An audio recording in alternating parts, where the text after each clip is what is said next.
what I do. Are that child. And we waited 400 plus years, and we're not asking anymore. We are litigating. This is why lawsuits against African nations are warranted. We have the legal foundation, we have the moral justification, and we have the historical evidence. Let me make something clear. If these African governments want to file cross claims and counterclaims against the European nations and the co-sponsors of this horror, then let them do that. But we are not obligated to wait for Europe to pay first. We start at the source. We start where the transaction began, because the truth is the entire global horror show would never have happened but for the active participation of African kingdoms and coastal states who knew exactly what they were doing. They didn't sell people by mistake. They sold people by design for profit. And now, centuries later, we've identified who they are. We see their descendants governing modern nations. We see the wealth, the gold, the infrastructure, the slavery helped build, and we see their silence. We see the indifference, and some of them have even acknowledged their wrongdoing. So what now? Now we sue. And when they're finally forced to the negotiating table, it won't be out of guilt. It'll be because we've applied legal pressure and forced their hand through international law, American law, economic leverage, and moral clarity. Justice delayed is not justice denied, unless we keep denying ourselves the right to seek it. Now, let me address something else. I know some of you are already thinking. You say, Dennis, why not sue America first, or Britain, or Portugal, or France? Let me walk you through it. Not as a talking head, but as a lawyer, as a litigator, as a strategist, as a descendant of those who were betrayed. Yes, America has absolutely participated in slavery. Yes, European powers entrenched themselves by transporting and exploiting our ancestors, but let's be smart. Let's be strategic. Let's stop playing checkers on a chessboard. Suing America, our own government, means we would be raiding the U.S. Treasury. And that treasury is filled with your money, my money. It's funded by our tax dollars. The tax dollars our children and their children after them will have to pay back. So think about that. Why would I rob my own house to pay myself reparations when I can walk next door and collect from the one who sold me in the first place? That's not justice, that's self-harm. That's burning down your own house when the trader is still free and flourishing. Now let's talk about the European nations, Portugal, Britain, France, Spain, and Netherlands. People say they owe us, but let's be honest. They never owed us anything to begin with. They were foreign invaders. They weren't our kin. They weren't our protectors. They were colonizers. They were traders. They were pirates with flags. They showed up. They pulled up their ships. They went to the coastal markets. The markets run by African kings and queens and chieftains and warlords. They said, we'll trade you guns, mirrors, cloth, and alcohol for black bodies. And Africa said, deal. Let me say that again. They don't owe us anything. But the ones who sold us, they were supposed to be our family. Now, here's where the hypocrisy gets real. When you talk to these modern Africans, they'll say, oh no, brother, we didn't sell our own people. We sold members of warring tribes. Okay, fair enough. Got it. So what you're saying is, you didn't betray your brothers. You just sold off your neighbors. Great, keep that same energy. Because now, when we show up in court and say, you're not our brothers, you're not our sisters, you're just another group who sold our ancestors for profit, you can't turn around and tell me, oh, but we are African. Black is black. No. You made that distinction first. You said we weren't family. You said we were just another tribe. You called us Akakas. You called us stray cats. You called us cotton pickers. You told us we were descended from slaves. You told us we were nobody.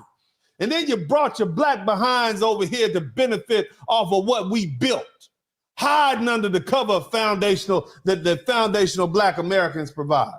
So now, legally and morally, we owe you nothing, not loyalty, not solidarity, and not our silence. You sold us. And now it's time for you to pay what you owe. You don't get to rewrite history because it's uncomfortable now. You don't get to wrap yourself in kente cloth and claim Pan-African unity when your ancestors were running coastal slave markets. We are foundational black Americans. We are not property. We are not a myth. We are not your cousins. We are the descendants of those you betrayed for profit. So don't ask us for understanding. Don't ask us for forgiveness, and don't expect us to start a fight for reparations with every system that already taxes us. We're going where it started. We're going where the deal was made. And that means we're going to start at Africa. Now let me get specific with you all and talk strategy. You see, a lot of folks want to start reparations conversation in 1619. And yes, that's when the first enslaved Africans were brought to what would become the United States. But from that point until the early 1800s, the transatlantic slave trade was in full swing, and it was perfectly legal under British law, international law, and US law. I'm not here to have a moral debate with you about whether it was wrong morally or not. I'm a litigator. I'm not a philosopher. I don't argue about morals in court. I argue about facts, law, and timelines. And here's the timeline that matters. The act prohibiting the importation of slaves, 1807, it passed Congress and was effective on January 1st, 1808. This federal law made it illegal to import enslaved Africans into the United States.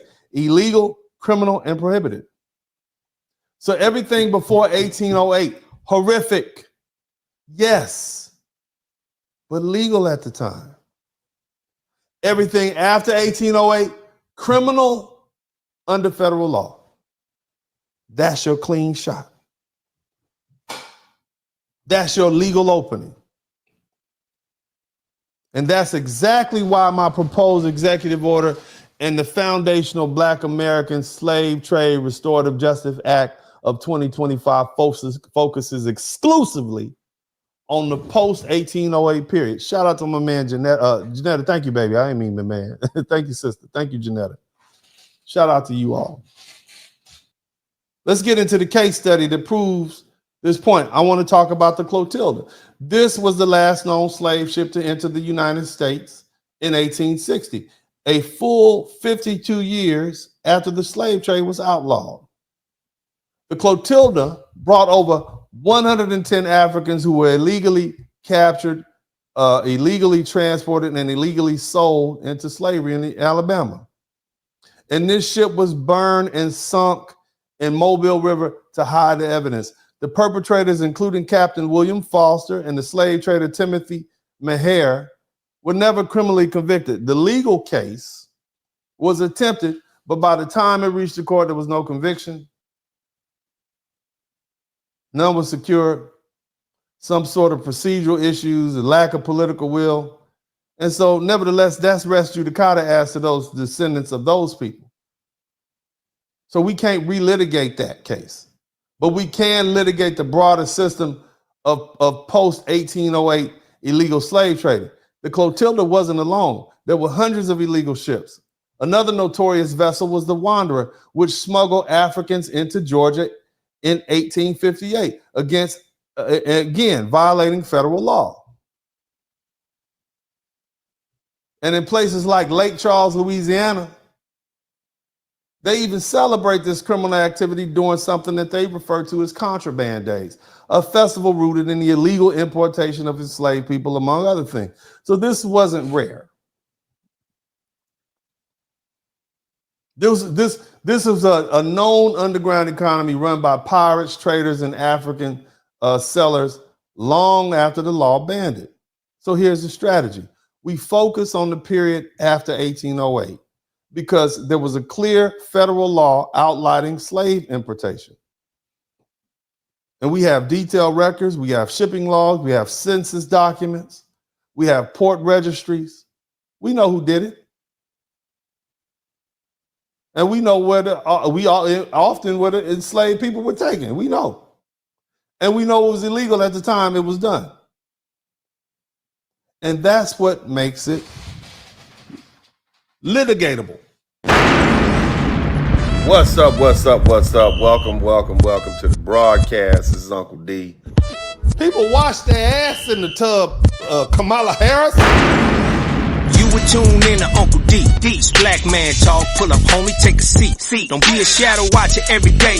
You learn something, then you earn something. Let them know and drop some money in the plate. It's getting cold, ladies, talking ratchet. There's a king here, grab your coat, zip your jacket. Keep quiet for a second, close your jaw. Attorney Spurling, this ain't pearly, know the law. Talking Constitution, pushing pins when he shooting, give him that. Masculinity, just for the record, sprinkle that. You can keep your cat, gotta cut it. Only cat he rubbing, gotta love it. I call it Molly Buddy. Gotta vote your interest, voting earns. Presidential, this is for the money that I earn. When you gon' learn, my people, that evil mixed with evil. No matter what you're doing, baby, this ain't equal. Sometimes when you're special, you get hated. The test is for the best, you're damn right, my people made it. Uncle D, Blizzard King, you been served, gotta notice. Now black men out here know we winning, gotta hold it now. Uncle D, you been served, get your notice. Now black men out here know we winning, gotta hold it now. Uncle D, you been served, get your notice. Now black men out here know we winning, gotta hold it now.